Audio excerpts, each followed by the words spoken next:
Oi, pessoal. Então vamos para a nossa aula. Nós começamos a ver a parte de proteínas em sala de aula, mas foi bem no iniciozinho, né? Então vamos retomar do início. Hoje nós iremos ver a primeira parte dessa aula, para não ficar muito longa, né? E como é um processo que a gente está começando agora, para também não acumular assim, muitas dúvidas, então dividir essa aula em duas. Então vamos ver a parte inicial de proteínas. Então as proteínas são componentes extremamente importantes para a célula. Eles estão presentes em todas as células, sem exceção, e participam de todos, praticamente todos os processos celulares. Exercem uma diversidade de funções, né? Algumas eu listei aqui, por exemplo, são utilizadas na regeneração de tecidos, quando agem como enzimas, catalisam reações químicas, ou seja, aceleram, né, o processo de reações químicas que ocorrem nas células. Sem a presença desses catalisadores, as reações bioquímicas não aconteceriam ou aconteceriam de forma tão lenta que tornaria a vida inviável. As proteínas também são necessárias nas reações imunológicas, juntamente com ácidos nucleicos, né? Então, elas fazem parte da composição dos ácidos nucleicos. São indispensáveis para os fenômenos de crescimento e reprodução, entre outras, né, funções da célula. Só focando um pouquinho aqui nas enzimas, a maioria das enzimas, quase todas, tem estrutura proteica, mas a gente vai ter um capítulo especial, né, sobre enzimas, dada a importância dessas moléculas para a função bioquímica. E só que existe um grupo de enzimas que têm estrutura de RNA, denominadas ribozimas, que também exercem a função de catalisadores enzimáticos. Mas a maioria tem a estrutura mesmo proteica. E esse termo proteína foi sugerido por Mulder em 1839, então bem antigo, e deriva da palavra grega que significa da palavra grega proteios, que significa primeiro. Então, existe uma teoria que fala que as primeiras moléculas que surgiram na superfície terrestre, dadas as condições ambientais, presença de amônio, presença de vapores de água, calor, raios. Então, esses fatores contribuíram para a junção desses elementos. Então, a amônia tem nitrogênio, a gente vai ver que nitrogênio faz parte da estrutura proteica, vapores de água H2O e outros elementos aí dissolvidos nessa sopa primordial deram origem a essas moléculas, por isso denominadas de proteínas primeiras. E a partir dessas moléculas, elas foram se tornando mais complexas, exercendo algumas atividades, surgiu um envoltório ao redor delas, capacidade de se multiplicar. Então, acredita-se nessa teoria que a partir das proteínas surgiram as primeiras células, né? E a partir daí os primeiros seres vivos na superfície terrestre. Falando da estrutura química, vamos dar uma olhadinha aqui na estrutura desse grupo, depois eu volto os slides. Então, nós temos aqui, ó, carbono, oxigênio, hidrogênio e nitrogênio. Esses são os elementos essenciais.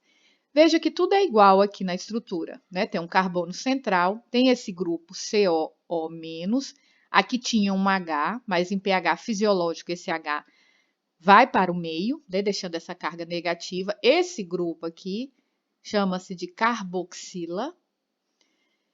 Esse grupo N, originalmente é NH2, só que em pH fisiológico ela capta esse H+ do meio, originando essa carga positiva. Então, grupo amônio. O hidrogênio e esse grupo R em rosa é o que vai diferenciar os aminoácidos entre si. Então, esse R ele é diferente entre os diferentes aminoácidos, tá? Então, projetem na mente essa estrutura, né? Ela é extremamente importante. Essa forma de representar assim, bem simples, a gente chama de projeção de Fischer. Voltando lá no outro slide, então, em relação aos elementos, os aminoácidos, né, e as proteínas de um modo geral, tem 50 a 55% de carbono, 6 a 8% de hidrogênio, 20 a 24% de oxigênio, 15 a 18% de nitrogênio. Então, vejam que esses são os elementos essenciais que formam, então, essas proteínas. Temos também de 0,2 a 0,3% de enxofre e algumas também podem conter fósforo.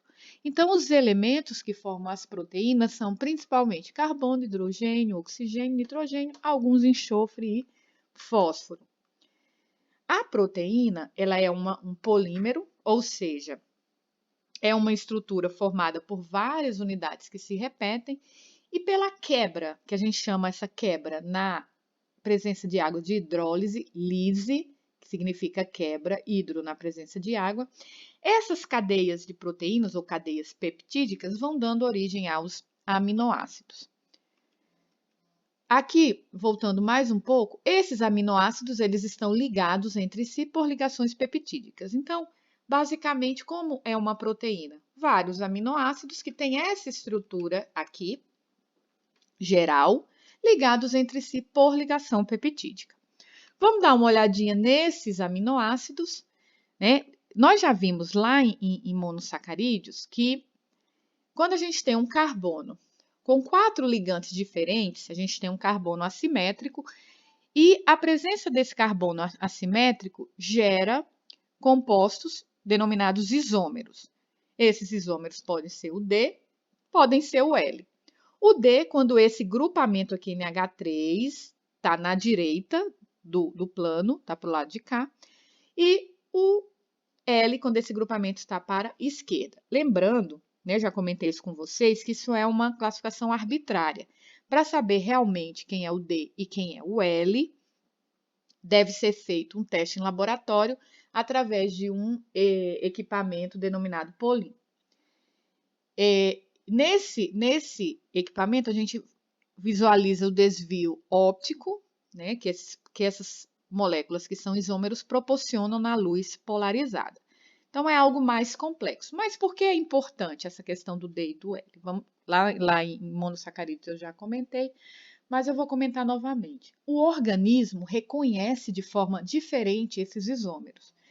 Então, o isômero D e o isômero L seguem, na maioria das vezes, caminhos metabólicos diferentes no organismo. Por isso, devemos conhecê-los e sabermos que eles existem.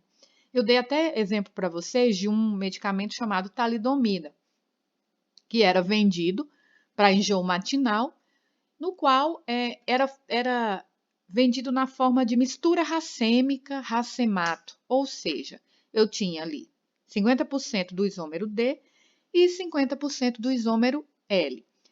Depois essas mulheres usavam para enjoo matinal, as crianças começaram a nascer com um problema grave de focomelia, ou seja, os membros superiores e inferiores atrofiados, além de graves problemas no sistema nervoso, cardiovascular, etc. Descobriu-se que era um desses dois isômeros que causava o efeito teratogênico. Efeito teratogênico é aquele que causa deformações no feto.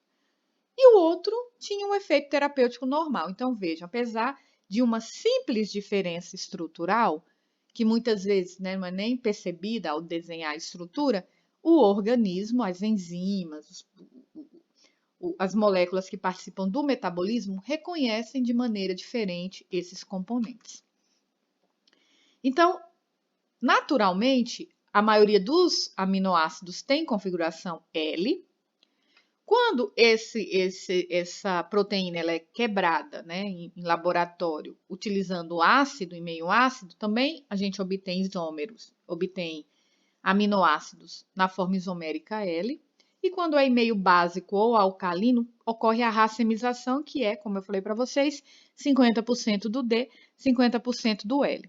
Existem algumas exceções de aminoácidos que acontecem, que ocorrem naturalmente em configuração D, como alguns aminoácidos de alguns antibióticos, né? A valinomicina, actinomicina, perdão, que constituem ali a parede celular de algumas bactérias, né? Formando ali o peptídeo glicano. Então, tá aqui o isômero D e o isômero D, aqui com NH3 para a direita do plano, isômero L para a esquerda do plano. Essa aqui é só para a gente ter um entendimento, né? Mas, relembrando, precisa se fazer o exame em laboratório para saber quem realmente é o D e quem realmente é o L relacionado ao desvio da luz polarizada. Então. E para ter isômero, esse carbono aqui tem que ter 4 ligações e esses 4 ligantes têm que ser diferentes, senão não tem isômero. Então, nós vimos que esses aminoácidos têm a estrutura igual. Aqui o grupo NH3, o grupo COOH, o grupo hidrogênio e só o que diferencia esse R. Então, baseado em algumas características químicas desse R, nós temos uma classificação dos aminoácidos. Os aminoácidos com grupo R não polar ou hidrofóbico, não polar são aqueles que não interagem com a água. Grupo R polar ou sem carga, eles interagem com a água, são hidrofílicos, mas não possuem carga positiva nem negativa. Temos os aminoácidos com grupo R carregados positivamente e com grupo R carregados negativamente. Vamos dar uma olhadinha aqui, tá aqui os 20 aminoácidos citados, né, que são estudados. Existe um 21º aminoácido, que eu coloco aqui para vocês no início da apresentação, que é a selenocisteína, que acredita-se, né, ainda não aparece em todos os livros de bioquímica, mas seria um 21º aminoácido natural. Mas os que ocorrem com frequência são esses 20 aminoácidos aqui. Então, o que vai diferenciar esses aminoácidos entre si são esses grupos R aqui pintados em rosa. Aqui nós temos os com grupo R apolar e alifático. Alifático significa cadeia aberta com cadeia carbônica aberta. Veja que eles têm carbono e hidrogênio essencialmente na sua composição, com exceção aqui da metionina, que tem esse enxofre, mas que não vai alterar a apolaridade desses compostos. Então, esses aminoácidos alifáticos apolares, eles não interagem com a água, são hidrofóbicos. O mesmo acontece com esses aminoácidos aqui com grupo R aromático. Também são hidrofóbicos, são apolares, não interagem com a água, com exceção aqui da tirosina, que tem esse oxigênio, mas de modo geral não interagem com a água e apresentam em comum esse grupo aqui, o anel benzênico, que é esse anel aqui com 6 carbonos, cada vértice é um carbono, como eu já falei para vocês, e cada carbono desse vai ter um hidrogênio ligado. E vamos ter duplas ligações intercaladas. Então, tem dupla simples, dupla simples, dupla simples. 3 ligações duplas e 3 simples. O mesmo ocorre aqui, o mesmo ocorre aqui, que é uma duplinha. Então, esses aminoácidos que apresentam esse grupamento aqui, com o anel benzênico, são denominados aminoácidos aromáticos. Nós temos também os aminoácidos que são polares, ou seja, interagem com a água, mas não tem carga. A maioria deles vai ter oxigênio. Aqui tem um enxofre, que também é polar. Aqui tem oxigênio, aqui tem oxigênio. Aqui, esse grupo R, ele cicliza com essa porção geral do aminoácido e essas cargas elas começam a girar aqui em torno, aqui no anel, dando essa característica de polaridade. Então, esses grupos que possuem, na maioria, oxigênio, aqui enxofre, eles interagem com a água, são polares ou hidrofílicos. Nós temos também os aminoácidos carregados positivamente. Vejam, aqui eu tenho uma carga positiva, aqui no oxigênio uma carga negativa. Essas cargas se anulam. Então, ok. Só que aqui no R eu tenho um nitrogênio a mais que vai ter a carga positiva. Então, essa carga sobra, dando característica de positividade, carga positiva a esse grupamento. Mesma coisa ocorre aqui, ó, que é o cancelamento, carga positiva. Cancelamento, aqui tem um nitrogênio, outro nitrogênio, e as cargas dele vão estar aqui no núcleo, mas como são duas, elas estão aí dando carga positiva ao nitrogênio, ao grupo R, aliás. Então, além dessa característica de carga positiva, todos esses aminoácidos que têm esse nitrogênio aqui no grupo R são aminoácidos básicos. Então, como a gente viu lá na nossa aula de pH, se a gente colocar lá no pHmetro, colocar pingar fenolftaleína, fazer na fitinha, vai dar um pH acima de 7. Eles são básicos. Agora, vejam aqui. Grupos R carregados negativamente. Nós temos aqui carga negativa, carga positiva se anulam, sobra a carga negativa. Aqui também sobra a carga negativa. Então, carregados negativamente porque sobrou essa carga. Esse grupamento aqui, COO, e aqui originalmente tem o H, como eu expliquei lá no início, mas em pH fisiológico perde essa carga. Esse grupamento é denominado grupamento carboxila, que caracteriza uma função orgânica denominada ácido carboxílico. Então, o que é que eu quero que vocês lembrem? Que esses aminoácidos com essa carga negativa, com esse segundo grupamento carboxila, esse segundo grupamento COOH, configuram essa estrutura, características ácidas. Então, os aminoácidos carregados positivamente são básicos, os carregados negativamente são ácidos. E temos aqui esses 5 grupos gerais. Esses dois aqui, alifático e aromático, são apolares, não interagem com a água. Nós temos os polares sem carga, que é a característica primordial, a presença de um elemento eletronegativo, principalmente o oxigênio, que torna possível a ligação com a água. Os carregados positivamente com o segundo ou terceiro grupamento com nitrogênio, aqui no grupo R, e os carregados negativamente com o segundo grupamento carboxila, CO- no grupo R. Então, aqui só mostrando a mesma coisa, maior, né, para vocês olharem com atenção. Então, aqui, novamente, né, aqui os carregados, os polares não carregados, com oxigênio, primordialmente em suas grupamentos R, aqui carregados positivamente, com o grupo segundo, alguns têm segundo, terceiro, quarto grupamento, né, um grupo com nitrogênio, aqui tem mais 2, carregados positivamente, e os carregados negativamente com o segundo grupamento carboxila, CO-. Agora vamos falar da ligação peptídica. A ligação peptídica é a ligação que vai ligar um aminoácido ao outro para formar as proteínas, extremamente importante. Então, a gente tem aqui um aminoácido, que está aqui o carbono, o hidrogênio, o grupo NH, e o grupo carboxila, COH. Esse grupo carboxila aqui, grifado em amarelo, vai se ligar com o grupo amina, né, que é esse grupo NH3+, do aminoácido adjacente.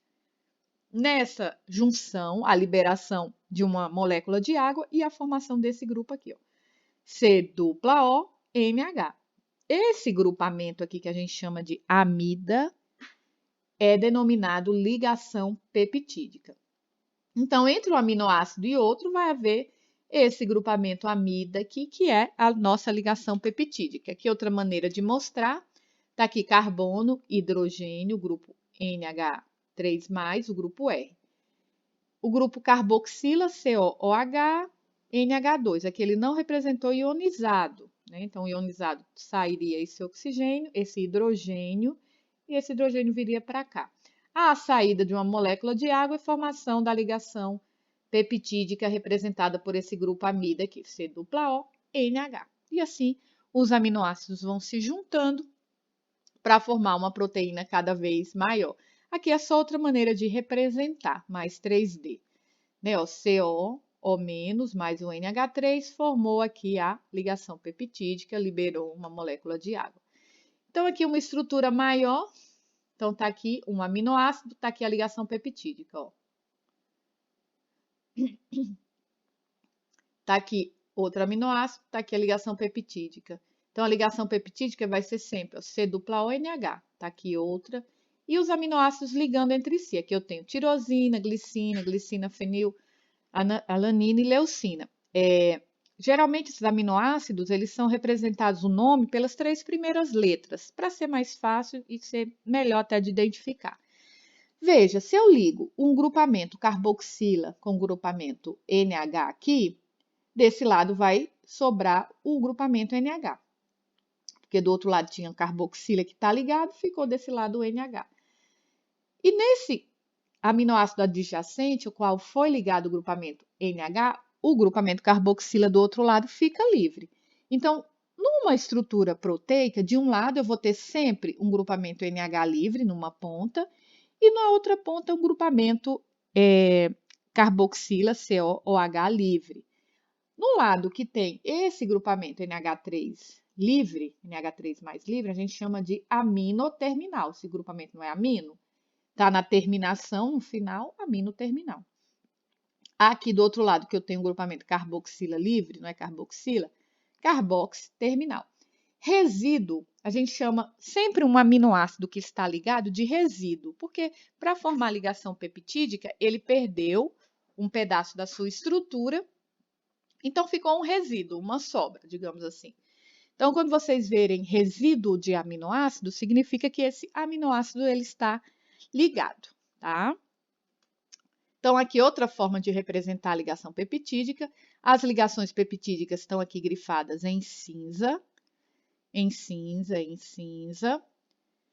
Em rosa, nós temos aqui os grupamentos R, está aqui um anel benzênico, estão vendo? Maiorzinho, ó. Carbono, carbono, carbono, carbono, carbono, carbono. E 3 ligações duplas, 3 ligações simples, né? Um aminoácido aqui aromático. Do lado que tem a carboxila livre, o terminal carboxila. Do lado que tem o grupamina livre, terminal amina, ou amino terminal ou carboxi terminal. Tá? Então, coloquei várias maneiras de mostrar para a gente ter um entendimento. E esse grupamento aqui, C-NH, que configura a ligação peptídica, é denominado de grupamento amida, não é amina, amida, tá? Tá, então saímos dos aminoácidos e entramos agora aqui nas proteínas ou peptídeos. Há uma diferença de denominação. Peptídeos têm um tamanho molecular menor, é uma quantidade menor de aminoácidos ligados entre si. Então, até 10.000, a gente chama de peptídeo, vai ter um baixo peso molecular. Acima disso, nós chamamos de proteína. Então, de acordo com o número de aminoácidos, se a gente tem 2 aminoácidos ligados, dipeptídeo. Se a gente tem 3 aminoácidos, tri, tetra, penta, coisa bem semelhante que a gente viu lá nos monossacarídeos. Até 10 unidades de aminoácidos ligados entre si, a gente chama de oligopeptídeos. Mais de 10 unidades de aminoácidos, nós chamamos de polipeptídeos. E acima de 10.000, nós chamamos de proteínas. Então, proteínas têm uma estrutura grande, uma estrutura formada por milhares de aminoácidos unidos entre si por ligação peptídica e que, como nós vimos, tem uma função aí muito diversificada no organismo. Então, pessoal, eu vou parar a aula aqui, né? Então, logo em seguida, né, até semana que vem, eu vou postar a segunda parte para vocês terem tempo de digerir essas informações. Tem muita química, né? Então, escutem, né, a aula, acompanhem pelos slides, anotem as dúvidas e vão me perguntando pelo nosso grupo no WhatsApp. Tá bom, pessoal? Obrigada, até a próxima.